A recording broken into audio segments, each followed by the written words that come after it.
Welcome everyone to Top 10 Gateway Board Games. Now what I mean by gateway board games are easy board games to learn, have quite nice themes and quite easy to get into, not too complex, not too many parts or components, but have recurring themes of modern board games such as worker placement, card drafting and resource management. For each of these games I'm going to do a small overview, a quick review of the mechanics and the artwork and the components, but also I'm going to show you what the game can lead on to. So games that are similar, have the same kind of themes like worker placement and resource management and similar kind of styles and themes, but are more mature and more complicated. So let's kick off our top 10 list. Starting off at number 10 is Horrified by Games. Now this is a game for 1 to 4 players in which you must defeat the legendary monsters of Universal Studios history. These include Frankenstein, the Mummy, Wolfman, Invisible Man, and so forth.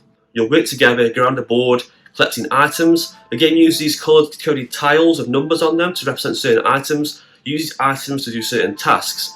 So the game straight away has a really interesting theme. It's not too kid-friendly, you know, there are monsters in here. It's like a sort of horror Halloween game, but it's not too scary. Monsters are quite tame, it's quite colourful, it's quite pleasing. It's, you know, kids can enjoy this game too. It's quite easy to get into. Throughout the game, you'll collect items using the tile bag and with different colour-coded tiles with numbers on them.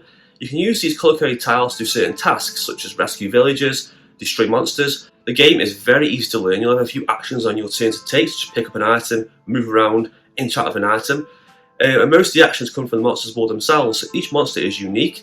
For instance, Dracula, you have to go on the board and find his crypts and use colour-coded items to destroy his crypts.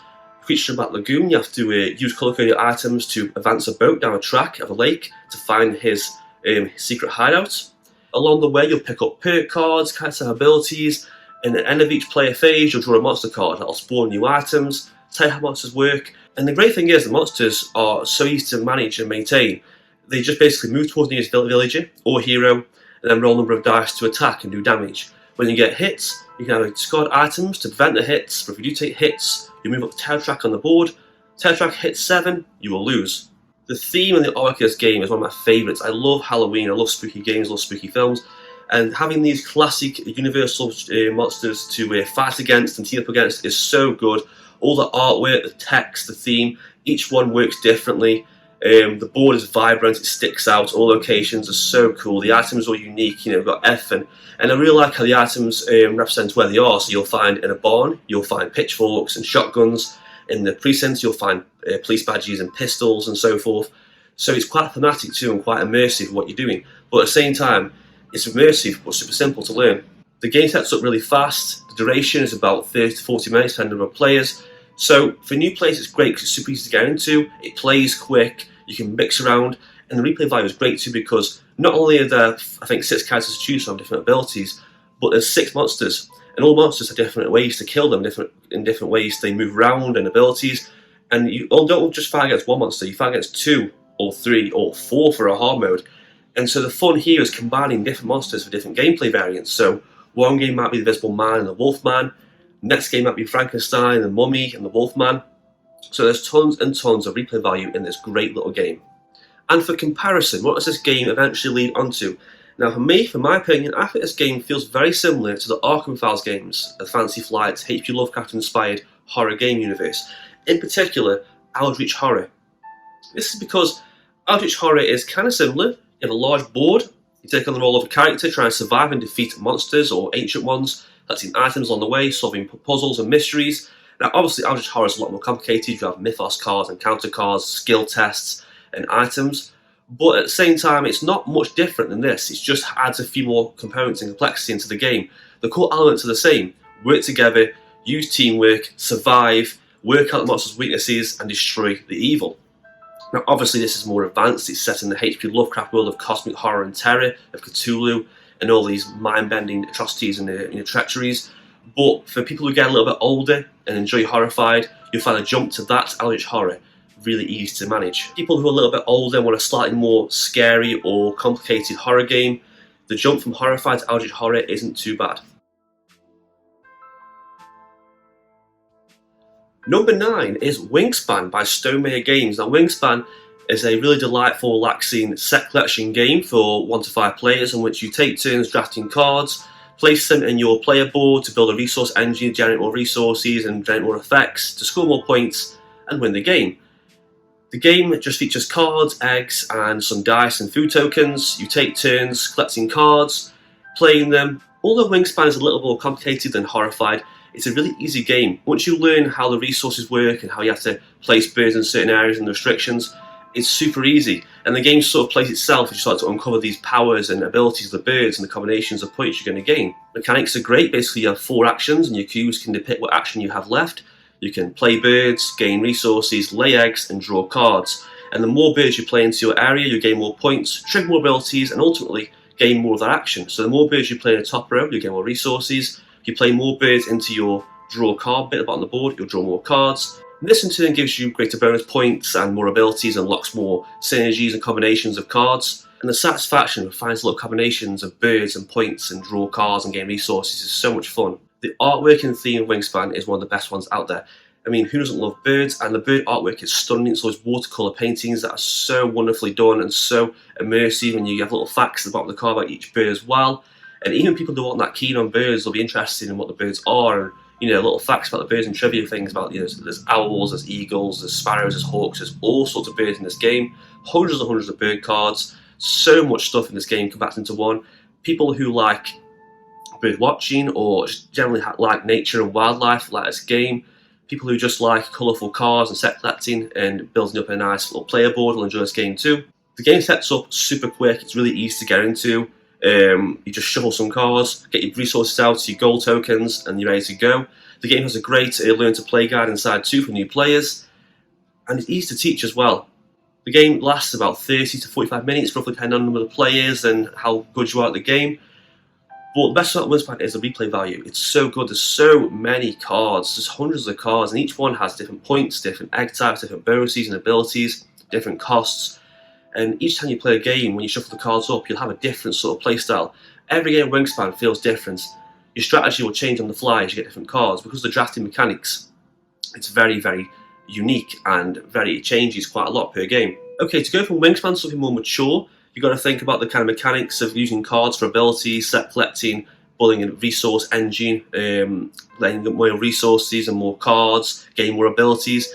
So for me, I would link 2 games. First of all, from the same company, Tapestry is a civilization game where you use resources to advance tracks, gain more abilities and more combinations, more powers and more victory points. It's not similar in theme, but it's similar in mechanics, using your resources and your cards wisely to advance certain tracks and gain more points. And for something a bit more complicated and a bit more of a stretch, I'd also recommend any of the West Kingdoms game, in particular my favourite one, Viscounts of the West Kingdom. In this game you'll use cards to place on a little board, move along, gain more resources, place more buildings, advance on the castle, get manuscripts and get more powers. And it's very similar because you're collecting cards, building a small deck building mechanic as well, placing cards on your player board to gain more abilities and more combos, moving tokens on the board as well to gain more points. And like Wingspan, it has great component quality and super high replay value. Number 8 is Overboss by Horrified Games. This is a game for 1 to 5 players, a tile placement game in which you take on the role of a dungeon master of a monster, and you must build your own dungeon by placing tiles from a manually drawn bag. Each tile has a token on side, can be a monster, can be a gem, can be a portal or a key. And throughout the game you'll collect tiles, build your dungeon, and we use the tiles to have different points. Each tile is unique. You have different types of tiles like forests, caves, mountains, dungeon tiles. And the fun of the game is trying to work out the best way to put these on your board, move them around, get the most points and win the game. The game is super easy to learn. It's so simple. All you do is draft a tile and put it on your board with a token. That's pretty much all you have to do. Of course you can have cards and abilities too, but the core elements of the game are, it's always too easy to play. You just basically place a tile. The real challenge is knowing where to put the tiles and what tiles do what. The only real challenge of the game is knowing what tiles to put where. So for instance, swamp tiles work best on the edge of the map by water, cave tiles work best by mountains, dungeon tiles work best other tiles around them. So the fun of the game is learning what the different tiles do. But apart from that, the game is super easy. Setup time's super quick. Play time is about 20 to 30 minutes. It's a very fast game, very in-out, very arcade feeling, jumping out kind of gameplay. I love the artwork of Overboss. This sort of 16-bit pixelated old retro Sega style game. All little enemies and the locations and monsters all look so vibrant and cool and colourful, all blocky and pixelated. The game has great component quality, a really good pre-built insert, so setup time is super quick and put away time is quick as well. It's really easy to get out. Replay value isn't too bad. I mean, I wouldn't play it constantly over and over again, but it's nice once in a while to break out. But for new players and younger players, it's going to be a great game because it's so colourful and inviting and easy to play. You're just basically placing tiles on the board. So for new players and young players, it is a really easy game to get into. So what would I link this game to? There's plenty of tile placement games, but one of my favourites I own is Isle of Cats. Now, Isle of Cats isn't that hard as it is. There's a family mode of the game, but the core gameplay itself is more complicated. You have to use fish tokens to pay for tiles. You have to basically put treasure tokens down and fill up your board and different rooms and spaces. So it's like Overboss, but a slight bit more complexity, a slight bit more to it. There's actually have cards in this that you draft, like lesson cards, and you have to use item cards to get baskets and bonus cards for treasure and stuff. So basically, it's just like Overboss, but with a bit more complexity to it. And also, it's got cats, so it's a cat-themed game, so it's really inviting too. It's still quite colourful and fun. So the jump from Overboss to Isle of Cats isn't too far. Number 7 is My Little Cythe from Stonemaier Games. Now, My Little Cythe is based on another Stonemaier game called Cythe, which is quite a popular game set in a dystopian world where you must, fight out across the barren wastelands using different player ability to score points and build more units. And My Little Cythe basically is a scaled down, more kid-friendly version of that game. So in My Little Cythe, taking about one of these adorable little factions and nice little minis, and you must go across the land collecting gems and jewels, giving quest cards, having pie fights, getting spell cards, do secret objectives, much like the original Cythe, but a much more easy to learn version. The game has a great insert, great component quality, a really vibrant, nice looking board. It's super inviting for new players to look at. It's actually really easy. There's only a few actions you can take on your turn. Much like Cythe, but a scaled down version, you choose an action and then choose a different one each turn. The game is so vibrant, so colourful. It stands out, it's really easy to get into. Because of the gold cards and the pie hat mechanics and the spell cards, the replay value is quite high. It's great for new players to get into that kind of game where it's sort of like, it combines a few things like worker placement and multiple objective kind of a game. It's quite a weird game, but it has all those mechanics of a more mature game, but scaled down for new players. So it's a great game for young players to get into and get immersed in and get excited for. Now, obviously, the immediate comparison is Cythe. It's essentially the same thing, but a bit more complicated. It's a bit more in-depth of the units and the actions you take, but the core principles, the core elements are pretty much the same game. Number 6 is Thanos Rising. Now, this can be any of the Rising games in the OP Games series. There's like Vader Rising, there's Voldemort Death Eaters Rising. There's many games that are quite similar, even the SpongeBob SquarePants version of the game. In each game is quite similar. You have a central villainous figure in the middle of the board. You go around the board each turn, roll a dice. The central figure will move, attack, and damage things. And you'll use dice for different symbols to collect certain heroes, recruit characters, and eventually deal damage back and destroy the villain and win the game.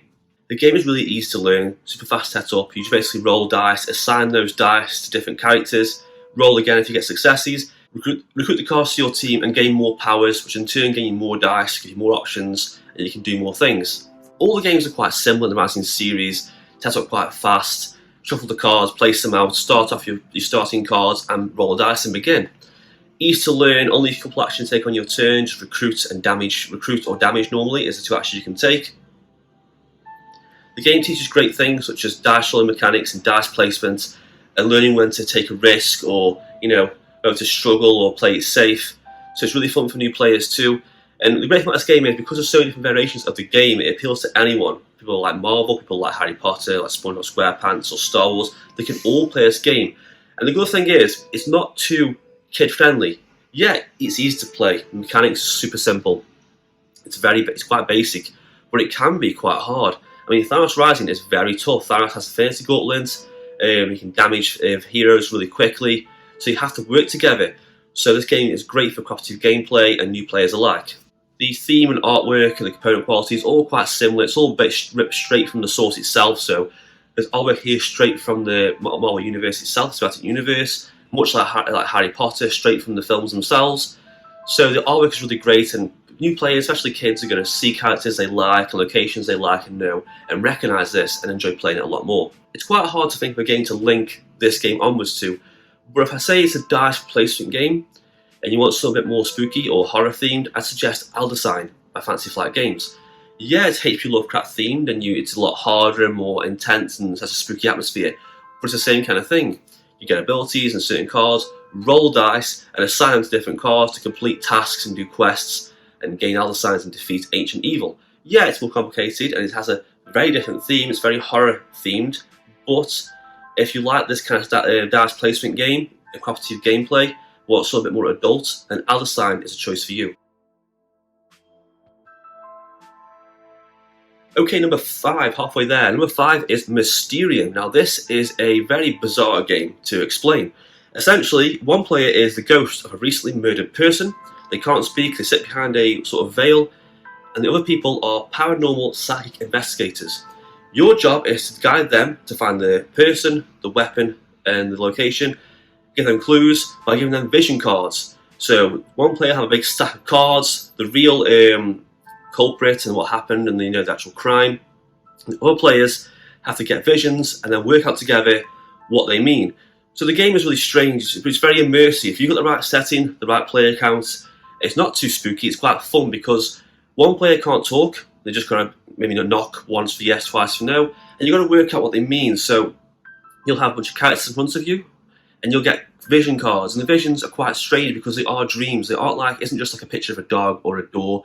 It can be like a tree floating on a cloud or something really bizarre and vague. So you've got to take from that what you can do. And it's a really fun social deduction game because you're working together what they mean. So someone might say, well, this one has a picture of a tree in there. It could mean this. And someone saying, well, no, this one's more red. There's a lot of red in this picture. It could mean that character. He's wearing a red shirt.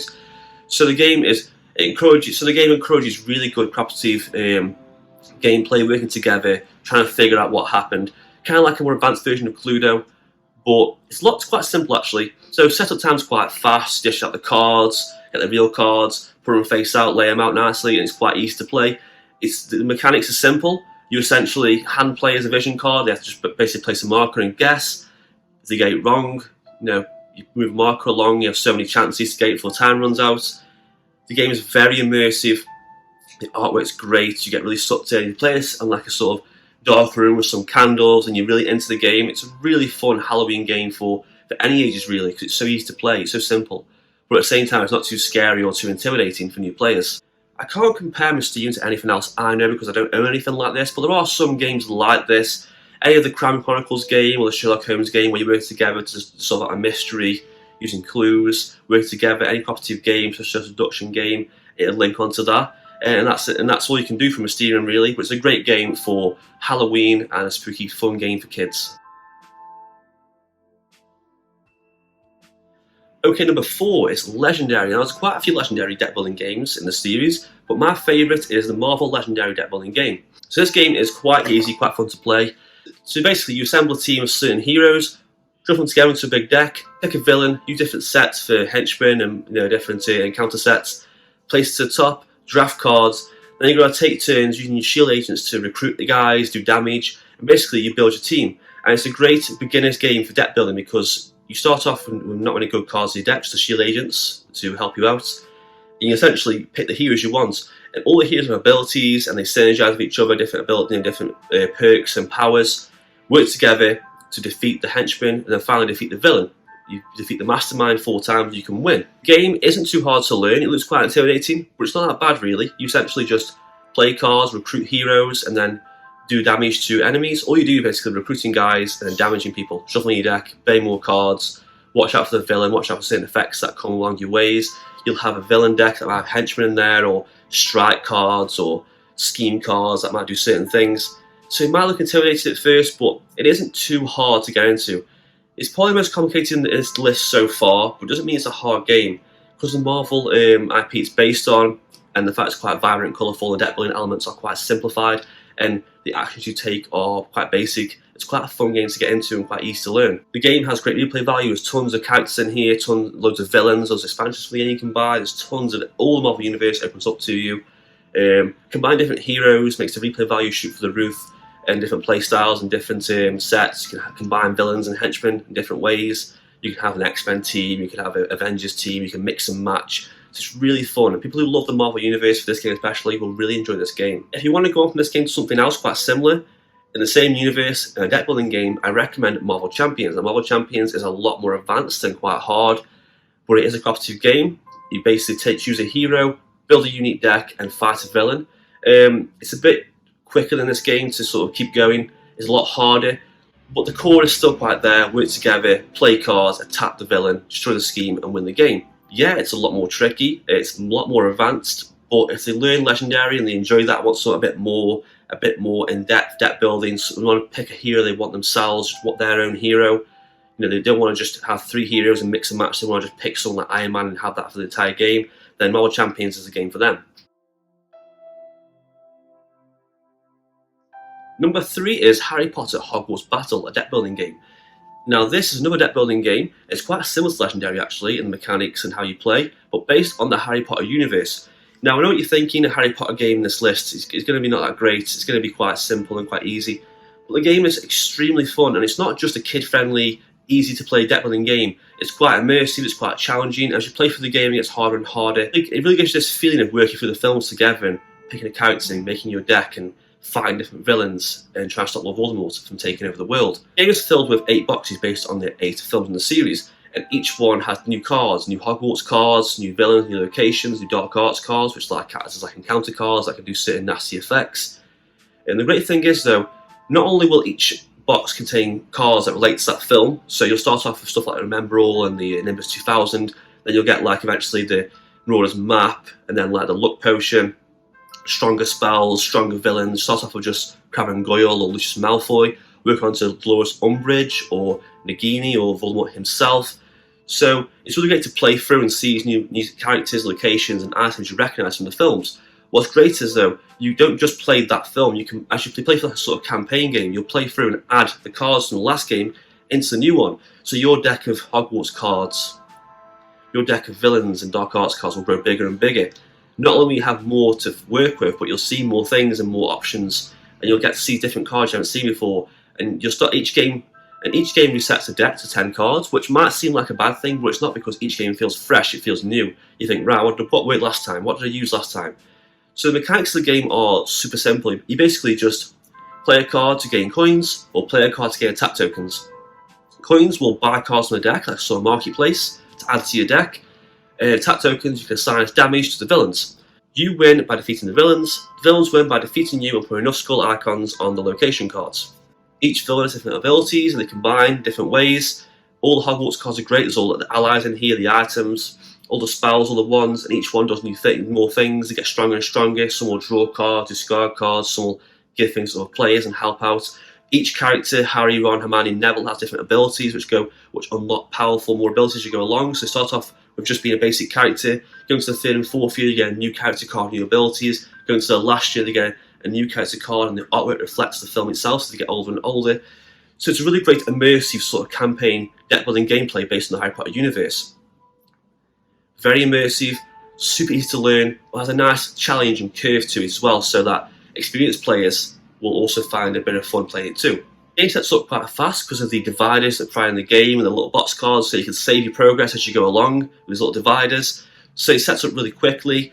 Great replay value because there's so many cards in here, so many villains, there's so many ways you can play the game, different tactics you can go for. The game starts off with quite a short play time because it's quite basic and simple, but as you progress it gets longer and longer because the villains get harder, dark arts cards get harder, you're fighting more villains at once. You'll have to find Hogwarts cards to defeat Lord Voldemort. So the game does expand and get more tricky as you play along. So what does this game lead to? You have this game already, you want to progress more into something more advanced. The 2 things come to mind. One is Clank, which is a deck building game that's quite similar, like collecting cards and defeating enemies. But another card game that is more advanced, that might seem like a bit of a jump for me, is Gloomhaven. Particularly Jaws of the Lion, a bit cheaper. I know what you're thinking, it's a very different game, but I find that it's a deck building game with cards that you have to basically work together, use your cards to tackle situations. The game starts off very simple, it's tutorial mode, just basically play an item, attack, move, do the objective. Then the game adds more things like the element board and more items, more range attacks, more abilities. So people really like this game and want a more immersive, like combat driven experience of deck building game and an adventure game, campaign game together. I recommend going from this to Clank or even this to Gloomhaven. Number 2 is Disney Villainous. I know what you're thinking of a game based on a film, cartoons, quite kid-friendly. But Disney Villainous is a very, very good game. It's not just a kid-friendly, easygoing, playful kind of like a disposable game. It's a very immersive, very unique player power. It's a very immersive, very unique competitive game for 1 to 4 players. Each player assumes the role of a famous Disney villain. Have your own unique player board with locations, your own set of unique cards, your own hero or fate cards, which represent the hero against you. So, for instance, if you're playing as Hook, has to fight against Peter Pan and Lost Boys and Tinkerbell, each villain wins differently. So, playing the game with each villain feels like a new game. It feels fresh, it feels challenging and fun. So, for instance, Hook wants to defeat Peter Pan. Prince John wants to amass 20 gold. He's greedy. Jafar wants the lamp and can take control of the genie. And the game uses these small goals and small cards to make each one feel unique. It all works so well together. You essentially use your character token to move to a different board, and each board has symbols. And use these symbols to do certain things like draw cards, gain money, play a card, move a card. And the actions are quite basic, but the powers and how the villain wins are quite different and quite complicated. So you can manage two together and you get a really great game, sort of asymmetrical game of player powers and different unique player boards. Each time you play a villain, it feels different, it feels unique, it feels like you're playing someone else, and it makes sense what you're trying to do. So, for instance, when you play as Prince John, you want to get Sheriff Nottingham quite early on, you want to unlock the jail, put heroes into the jail, place tax cards down and traps down Robin Hood, and just sit back and amass your gold. And it feels like you're Prince John, it feels like you're playing these villains because they're all so unique, they all play so well, it's all really fun. The game sets up quite fast. It's simple to play, the component quality is great, has a great insert, it's really vibrant, it's really fun. There's so many expansions for this game out right now, all the different villains, it's really great to just pick one you like. My personal favourites include Ysmir or Hades. The game doesn't take too long to play, about 30 minutes, and replay value is so fun because each villain plays differently and having different combinations of villains and players makes it that unique and interactions. What's really great is you can play fate cards with other players, so you use the fate action to pick top 2 cards of their fate deck and play a fate card and ruin their game for them. So it's competitive, not too sort of like harsh and brutal as other games, but it makes it more fun. It's very fast-paced kind of gameplay. And of course the theme is great, everyone wants to be a Disney villain, it's just so fun being one of these villainous characters, and seeing them succeed is quite strange to actually play a hero onto your board and think, oh no, Peter Pan, I'm going to destroy him and stop him. It's quite fun though, it's quite immersive, you feel you become the villain themselves. So what does this game lead on to? What game is more advanced and more mature version of this? A game of unique player powers, a competitive game? I've got to say Root. Now I know what you're thinking, Root is a very different game, very complex. It is very complex, it is very different. Although it is quite cute and coloured looking, it's quite innocent looking and harmless and very inviting. Root has unique player powers, unique bits of conditions, and trying to work out how best to win, what people are trying to do, what their goals are, and trying to stop them. Of course, it's very different, it's very territory based and combat controlled, but the player board and unique powers, and the theme, having something quite cuddly and cute, for a game about war and control and trying to stop each other from winning. It's not too far off, it's a bit vague, but it's the best I can think of because this Villainous is quite a unique game in itself. And number 1, finally we have number 1, it is Emmerdale by Starling Games. Now Emmerdale is a simply stunning, beautiful game based in this world of cute watercolour painting critters. You essentially take on the role of a city planner, you must send your nice little meeples out, your little squirrels and foxes and hedgehogs, to little places on the board, collect resources, gain cards, and build your own city. At the end of 4 rounds, or 4 seasons, the game ends. You use your cards to collect points, different abilities, and bonuses. Whoever has most points wins. The game is super easy to learn. It has many elements of mature games like worker placement and card drafting and card placement. But you have 2 actions: place a worker, play a card. That's all you have. It's so easy. Of course, there are other things to take into account, like you'll gain more workers eventually, and certain cards, different symbols that boost certain things. Some will do effects straight away, some will trigger when you play other things, some will trigger at certain points in the game, but the core elements are quite simple. So you'll send a worker out to gain some berries, and then next turn use them berries to play a card in your city. That card might gain more resources, it might let you draw more cards, it might, when you play another card of the same type, you'll draw more cards, or it might do certain things. And the game has this really great feel to it as well. It's really immersive. The artwork is stunning. The card components are great. It has a nice little tree cut out that you put on the board, like a big tree. It has this great table presence. It looks amazing. People just see this game and just wonder what it is. I was the same. I thought, what is this game? It just looks so inviting and so enticing to me. The theme, the artwork, and it's a really great game. Not only does it look great, it plays well. It's like Wingspan, basically a sort of set collection game that looks great but also plays really great. And although it's simple, it can be hard to get a high score and quite challenging. So the replay value is right there for you. Quality is great, the inserts are great, the cards are great, all the little tokens feel nice, unique. I really like how this game uses its own terms. It feels unique. It doesn't have simple things like the board's called a meadow, and you have the ever tree. You have events to go for. You have rather than turns or rounds, you have seasons. And they're called critters and construction cards and different resources and forest locations. Everything's just built on this theme. The immersion is all there. It feels like your own unique world in this game itself. People might think, oh, I know what Harry Potter is. I know what Avengers are, Marvel, and Disney is, but I don't know Emmerdale. I don't know what it is. It looks nice, but I don't know. But the great thing is, it's so inviting and so colourful because it's so easy. People will just pick it up super fast. It's a very simple game. It's probably one of the easiest games on this list to play. But it's one of the most fun, immersive. The expansions add some great content. Trying to get a high score is just so addictive. Has a great solo mode too.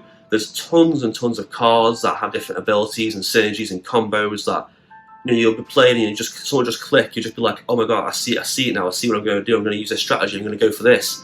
I'm going to go for that event card. I'm going to go for this type of play. I'm going to go for this thing and see what points get at the end of the game. So with that said, it's a very, very fun game. Very immersive, easy, fast to play, and looks great as well. So what does this game lead on to? It contains worker placements, sort of card drafting, card placements. Two games come to mind, Dune Imperium and Lost Ruins of Arnak. Now Dune Imperium is a bit more mature, based on the upcoming sci-fi film, but it features a lot of the same kind of things in a big board. You'll place workers, you'll play cards, you'll gain more cards for your deck, you'll fight for victory points. And the same thing with this, trying to work out how to get the most points, what cards work, where should I place a worker this turn, where should I go? Should I go for that, like any more points? And also Lost Ruins of Arnak is quite similar too. You have a large board, taking the role of an archaeologist, uncovering treasures, fighting guardians, getting more resources, going on adventures and quests, getting more cards for your deck. Combines a lot of elements of this game like worker placement, card drafting, unique scoring goals. But at the same time, the theme's quite great of the Lost Ruins of Arnak. It's kind of like Indiana Jones, Uncharted 2 made it feel as a nice, colourful board, trying to explore. The mechanics are a little more complicated, of course, but it's not too far-fetched, not too over the top. Players can get lost in this world of trying to discover treasures and gain points, and it feels very thematic, and the immersion is really high in this game. And that's it for my list of top 10 gateway board games for new gamers. If you like this list, leave a like and subscribe. Comment down below any suggestions, anything you think I got wrong or should have added. That's it for this video. Like and subscribe if you can, and thank you for watching.